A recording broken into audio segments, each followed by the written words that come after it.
জাতীয় কবিতা পরিষদ ১ ও ২ ফেব্রুয়ারি সংস্কৃতি বিরোধী আস্ফালন রুখে দিবে কবিতা।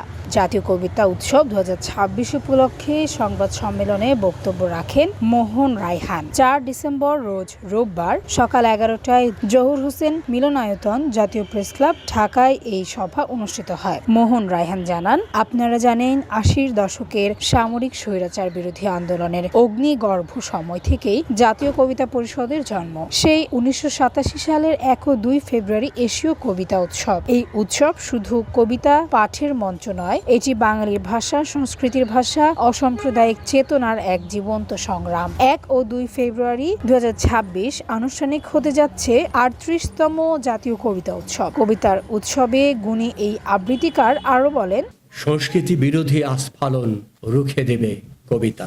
আপনারা জানেন ৮০-র দশকের সামরিক স্বৈরাচার বিরোধী গণ আন্দোলনের অগ্নিগর্ভ সময় থেকেই জাতীয় কবিতা পরিষদের জন্ম। ১৯৮৭ সালের ১ ও ২ ফেব্রুয়ারি স্বৈরাচার এরশাদের তথাকথিত এশীয় কবিতা উৎসবের বিরুদ্ধে শৃঙ্খল মুক্তির জন্য কবিতা স্লোগান দিয়ে দেশের প্রগতিশীল কবিরা প্রথমবারের মতো আয়োজন করেছিলেন জাতীয় কবিতা উৎসব। সেই কবিতায় ছিল তখন প্রতিবাদ, প্রতিরোধের স্ফূর্তিত সাহস, স্বৈরাচার বিরোধী আন্দোলনে জনগণকে উদ্দীপ্ত করার অনির্বাণ শিখা।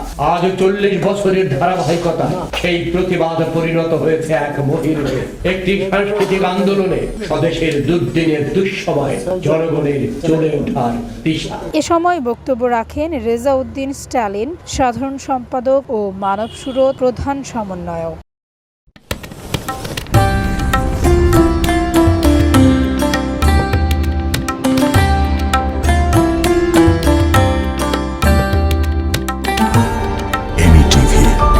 স্বাধীন বাংলার স্বাধীন কণ্ঠ।